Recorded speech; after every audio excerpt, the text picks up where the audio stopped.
ದೇಶಾದ್ಯಂತ ನಾಯಿಗಳ ಆಕ್ರಮಣ ದಿನೇ ದಿನೇ ಹೆಚ್ಚುತ್ತಿರುವುದು ಕಂಡು ಬಂದಿದೆ. ಇದರಿಂದ ಕೇಂದ್ರ ಸರ್ಕಾರ 23 ವಿದೇಶಿ ತಳಿ ನಾಯಿಗಳನ್ನು ಸಾಕುವಂತಿಲ್ಲ ಎಂದು ಆದೇಶವನ್ನು ಹೊರಡಿಸಿದೆ. ಕೇಂದ್ರ ಸರ್ಕಾರದ ಈ ನಿರ್ಧಾರದಿಂದ ಒಂದು ಕಡೆ ಸಾರ್ವಜನಿಕರಿಗೆ ನೆಮ್ಮದಿಯಾಗಿದ್ದರೆ ಇನ್ನೊಂದು ಕಡೆ ಶ್ವಾನ ಪ್ರಿಯರು ಬೇಸರಗೊಂಡಿದ್ದಾರೆ.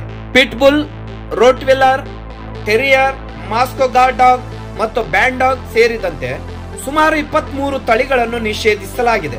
2005ರಿಂದ 2019 ತನಕ 15 ವರ್ಷಗಳಲ್ಲಿ ಅಮೆರಿಕದಲ್ಲಿ 346 ಜನ ನಾಯಿಗಳ ಕಡಿತಕ್ಕೆ ತುತ್ತಾಗಿ ಸಾವನ್ನಪ್ಪಿದ್ದಾರೆ. ಈ ಸಾವಿಗೆ ಪಿಟ್ಬುಲ್ ಕಾರಣ ಎನ್ನಲಾಗಿದೆ. ಅದಲ್ಲದೆ ಈ ಹಿಂದೆ ದೆಹಲಿಯಲ್ಲಿ ಒಬ್ಬ ಹುಡುಗಿಗೆ ಪಿಟ್ಬುಲ್ ಕಚ್ಚಿ ಗಾಯಗೊಂಡಿದ್ದಳು. ಇದರಿಂದ ಕೇಂದ್ರ ಸರ್ಕಾರ 23 ಶ್ವಾನ ತಳಿಗಳ ಆಮದು, ಮಾರಾಟ, ಸಂತಾನೋತ್ಪತ್ತಿಯನ್ನು ಸಹ ನಿಷೇಧಿಸಲಾಗಿದೆ.